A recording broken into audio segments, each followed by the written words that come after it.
Hi everyone, old guy here, and today's book is Treeborne by Caleb Johnson.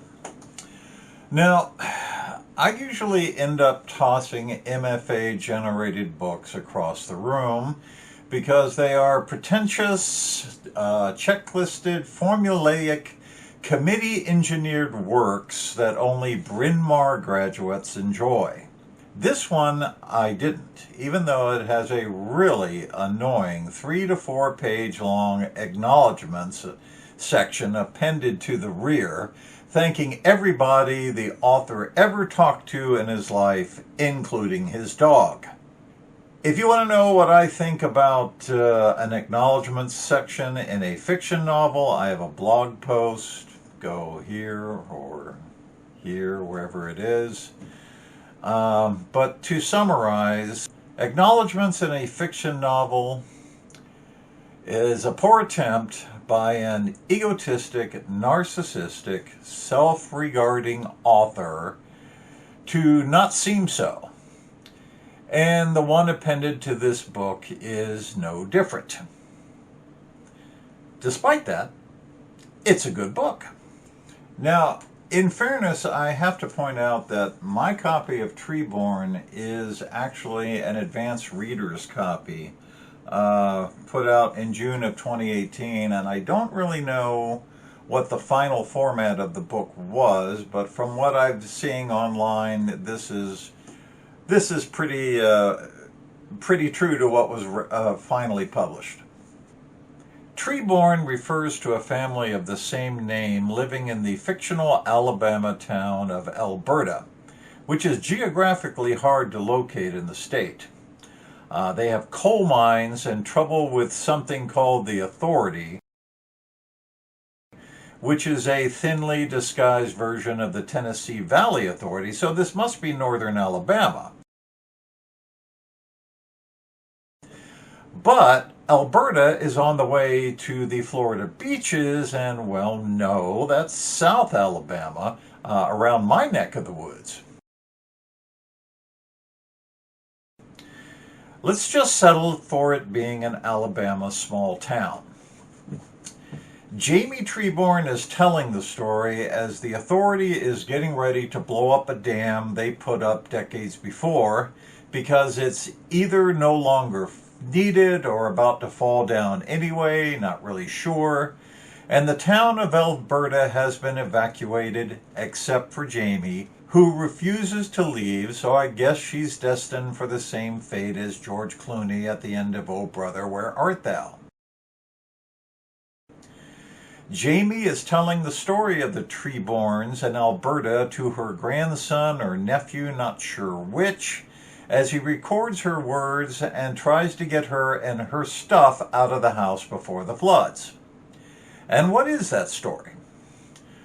Well, it's the story of Hugh Treeborne in 1928 and Tammy Treeborne in 1958 and Jamie in the present day, with a lot of references to other persons and time periods all the way back to the original Indians of the area, and the coming of Hernando de Soto, who has a statue in the middle of Alberta and a yearly celebration during what's called Peach Days. Hugh Treeborne takes a job with the Authority in 1928 after the coal mines close and acts somewhat of a betrayal because the Authority is building a dam that will flood favored areas of the landscape and alter the town.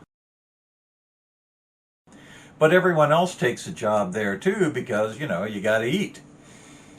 Hugh owns a tract of land called the 700, which is 700 acres of land that will not be flooded, and there he builds wondrous sculptures called assemblies and throws them around the woods willy and nilly. One day a city slicker named Loudermilk spots some of the assemblies and hauls them off with a promise that he'll be back with money and recognition, but ends up claiming the assemblies as his own and becomes a famous artist as a result.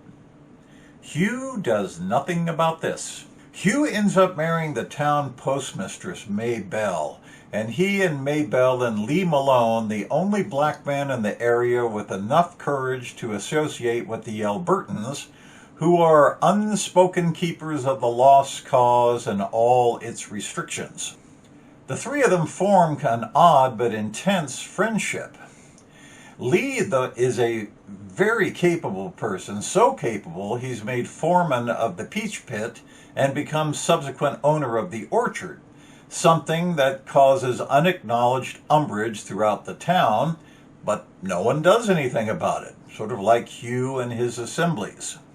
In 1958, Tammy Treeborne, wife of Wren Treeborne, son of Hugh and Maybelle, tries to shoot Lee in the back of the head as he is led off under arrest through the middle of the Peach Day parade for the murder of Maybelle, who was found dead in a marsh clutching one of Hugh's lost assemblies. Seems she believes what everyone believes, that Lee murdered Maybelle.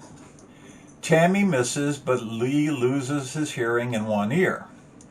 No one sees Tammy do this except her daughter Jamie, who then arranges for Tammy's kidnapping and sequestering in an abandoned coal mine where she is found weeks later half-starved. A former football star named Ricky Birdsong, who is suffering from severe mental retardation due to the many hits to the head while playing, is sent to jail for the kidnapping. And no, Maybelle wasn't murdered. It was natural causes. Lee would never kill her.